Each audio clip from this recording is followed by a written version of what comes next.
నువ్వే పెద్ద హీరో అనుకుంటున్నావా? ఒక స్టూడెంట్ ని పట్టుకుని ఇలా కొడుతున్నావు. చూడండి మేడం, మీరు తీసుకొచ్చిన వాడు ఎలాంటి వాడో. ఇతని వల్ల మన కాలేజ్ పరువే పోతోంది. హే, మర్యాదగా అతని కొట్టినందుకు సారీ చెప్పు. వాడు ఏం చేశాడు తెలుసా? తప్పుడు స్టిల్స్ తీశాడు. ఏంటి తప్పుడు స్టిల్స్ తీశాడంటావు? నేచర్ ని తీశాడు, అది తప్ప. కొండల్ని తీశాడు, అది తప్ప. అయ్యో, వాడు తీసింది కొండల్ని కాదు. మరి నేను మొదటి నుంచి చూస్తూనే ఉన్నాను, నువ్వు కావాలనే రౌడీసం చేస్తున్నావు. మర్యాదగా కెమెరా అతనికి ఇచ్చి సారీ చెప్పు. మేడం, ఇది తీసుకోండి. వెంటనే ప్రింట్స్ వేసి ఏముందో చూద్దాం. ప్రింటింగ్ వద్దు, దీన్ని ప్రింట్ చేయొద్దు. దీంట్లో తప్పుడు స్టిల్స్ ఇదిగో చూసారా చూసారా మేడం? కృష్ణ, నువ్వెందుకు భయపడుతున్నావు? ఇవ్వు, ప్రింట్ వేసి చూద్దాం. మేడం ప్లీజ్ మేడం, దయచేసి నేను చెప్పే. నేను నిన్ను నమ్ముతున్నాను.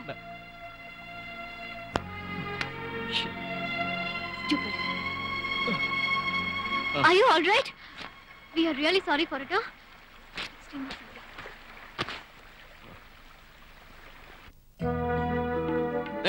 అందరూ ఎంతో హుషారుగా ఉంటే నువ్వేంటి అంత డల్గా ఉన్నావు? ఏమైంది నీకు?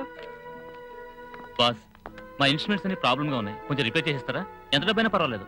సారీ సార్, నాకు మూడ్ లేదు. రై, నీకు మూడ్ లేకపోవచ్చురా, కానీ మాకు మూడ్ ఉందిగా మందు కొట్టడానికి. ఏదో చిల్లర వస్తుంది పదా.